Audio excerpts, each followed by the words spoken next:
Made with spoken. Kill Switch by Dell'Aringa. Digital narration performed by Cat Dollar. This is how she dies. Selena tumbled out of control beyond the orbital plane of Titan as remnants of her construction rig were pulled toward the gravity well. Her terror in the chaotic silence was punctuated only by her ragged, staccato breathing. Her suit had been damaged in the hurried ejection right before the engine core went critical. Her oxygen tank was punctured and rapidly venting. On her heads-up display, a number flashed, demanding attention, showing oxygen levels nearly depleted. The suit announced the obvious. Warning, oxygen levels critical. 187 seconds remaining. 3 minutes to live. How does one come to sudden grips with what a life could have been, ultimately was, and then accept the end in such a short time? She tumbled for a moment in shock. There was only one choice to make, but she was momentarily frozen with indecision. But she knew she would have to use the command. Her paralysis was broken by a sound that could only be described as a warble, carrying through her helmet. Startled, she looked around frantically as Titan circled her visor. There was a blind spot behind her, and debris still threatened her already short existence, but she could not account for the sound. Then, just within her range of view, the starfield warped. It was as if her visor were damaged and distorting the view. But her visor hadn't been damaged. Her suit warned her again. Warning, oxygen levels critical. 159 seconds. Whatever she'd seen, whatever that sound was, it was like nothing she'd ever heard. Maybe the shock of the explosion had traumatized her mind. She was already shaking from the prospect of choking to death if some sharp piece of wreckage didn't impale her first. Whether it was shock or trauma, it didn't matter. It was time to use the command. Alpha Tango Jaguar 45. A final pause, then enable kill switch. Would it still be functional? She wasn't sure how badly the suit was damaged. As if in response to her fear, the suit remained silent. Debris soundlessly threatened her, traveling so fast she couldn't track individual fragments. Then, finally, Please confirm to enable kill switch. she paused. The alternative was nobody coming for her, not in less than 2 minutes. Confirm, she said. Kill switch enabled. Use voice command to activate. Warning, oxygen levels critical. 117 seconds. At least she wouldn't die painfully. Once she activated kill switch, it would be a quick jab, and it would be over. A support beam she'd been welding cartwheeled by, just missing her as Titan filled her view again. She had to admit it was a beautiful planet. Warning, oxygen levels critical. 89 seconds. The warble came again, without the distortion of stars this time. She awkwardly turned herself around every which way as she tumbled, but saw nothing besides wreckage and the planet. It had to be in her mind. She breathed deeply. This is it. You knew this could happen. Make peace with it. Warning, oxygen levels critical. 56 seconds. She was as calm as she was going to get. But she could accept this, had to accept it. She took another deep breath. Her husband, James, would be sad, but he would understand. The deep pang of that loss stabbed her in the chest. The stars warped again, just for a moment, distorting the void, a ripple against the field of stars. Her breath caught, but she had no more air to spare for fear.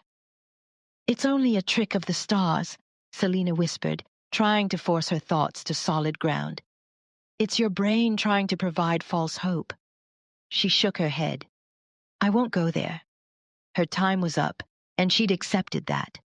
Warning, oxygen levels critical. 27 seconds. She suddenly had the sense that she was not alone. Her rational mind screamed at her, reminding her not to succumb to madness. Yet she could feel it, a presence near her, distorting space-time. Suddenly she was paralyzed, caught between her resolve to end it and the creeping realization that something was there with her, The warble hummed again, more insistent, like a heartbeat she couldn't control. Warning, oxygen levels critical, 15 seconds. Almost time. What should be the last thing she sees? She didn't want it to be the mysterious false hope of the bending of stars.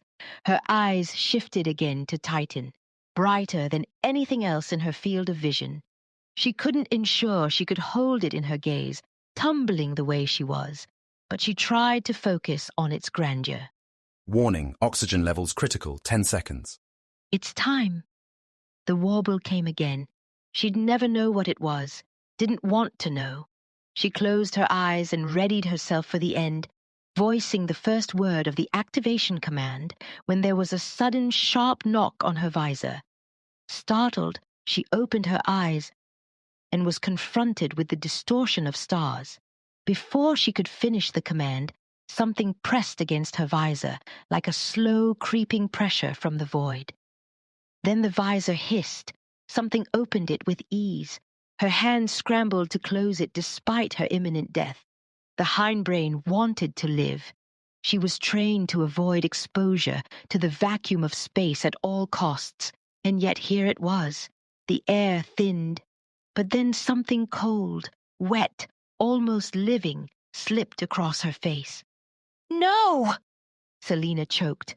She didn't want this. Why hadn't she finished the kill command? The thing moved, slithering down her throat and filling her lungs. Her heart pounded, blood roaring in her ears, but she couldn't scream. Until now, she'd approached death on her terms, just like she was trained to do in this exact kind of emergency. That choice had been taken away and replaced with a waking nightmare. The pressure in her chest was immense, and she was sure it would suffocate her. But a pulse of warmth pushed on her deep inside her mind. It was gentle, strange, and utterly alien. There were no words, but a suggestion entered her thoughts. She inhaled deeply, and her lungs expanded, drawing breath. Despite her fear, the icy vacuum didn't rip her apart. As her panic began to subside, she could feel a thin layer of something that felt like a cold gel coating her face and sealing her skin. Her eyes flicked toward the oxygen gauge on her visor. 0%. She sensed the thing, whatever it was, inside her. She wanted to scream, then realized she was breathing. Her mind was trying to catch up to the rapid change of events when her body jerked forward and the stars spun around her. This wasn't the random spin of her ejection from the ship. Something clung to her, controlling her movements. She didn't fight it, couldn't fight it. As she moved with seeming purpose, the warm sensation and suggestion returned, humming through her thoughts, soothing and surreal. A memory of sitting on her couch in front of a fire, sharing a warm mug of tea. The smell of wood and cinnamon. Her vision blurred again, resolving in a large shape looming ahead of her, a dark metal structure stark against the curve of Titan. Was this real? Or was this just the beginning of the nightmare? The warble echoed again. This time, it seemed to come from inside her body. She'd stopped tumbling and was on a controlled trajectory toward what she now saw was a construction gantry. 2 workers in bulky suits scrambled along safety lines as she drifted toward them, wide-eyed. Moments stretched into what felt like hours as the workers loomed larger. Tethered to the edge of the structure over which the gantry serviced, they waited for her with open arms, like a parent welcoming a lost child. Lost in the emotion of what was happening, Selena suddenly found herself rescued. "We've got her!" one of the workers shouted, the voice crackling through her helmet. At some point she'd re-entered comm range, but wasn't sure if they had spoken to her before now. She could see through their visors that they were 2 men, and their eyes were wide in wonder as they saw her visor raised. "How is she alive?" asked one. They carefully traversed the girders of some emergent structure, transferring tether lines until they reached an airlock leading to the construction station. Someone hit a button, and the outer hatch opened. They eased her inside, and as they did so, Selena gasped, lungs convulsing. Her mysterious savior detached itself, slithering out of her throat with a sickening slickness, leaving her coughing violently. She felt the covering on her skin dissipate, and a rush of cold vacuum slammed into her face, shocking her, and she shook violently. One of the workers quickly closed the airlock, and they both stared wide-eyed as she collapsed into a sitting position, hugging her knees and trying to breathe. The man hit another button, and a rush of emergency air flooded the enclosed area. "Holy moly, what the hell just happened?" asked the first man. Selena looked up at them, her chest heaving painfully. Able to breathe, she rose and scrambled toward the airlock window, still feeling the presence lingering just outside. The men joined her as all three gazed out the window, but all they saw were stars. "What was it?" whispered the first worker. Selena shook her head. "I don't know," her voice rough and throat painful. "But it saved me." Her hands were trembling as she gave a command to her suit. "Alpha Tango Jaguar 45. Disable kill switch." Command received. Switch disabled. Selena closed her eyes, still breathing heavily, the alien's presence still somehow with her, echoing in the back of her mind. The workers exchanged glances. "All I saw was a distortion in space. And your face. It looked wet or something."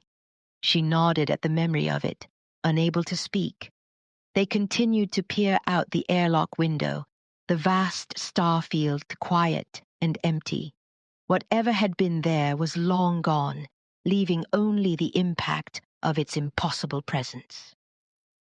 In the years that followed, Selena would often dream of the entity.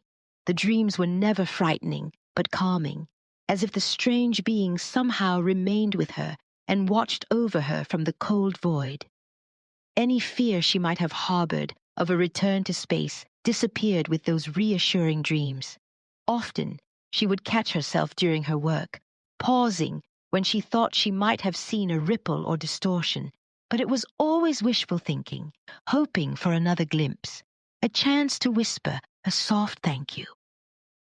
She never saw it again.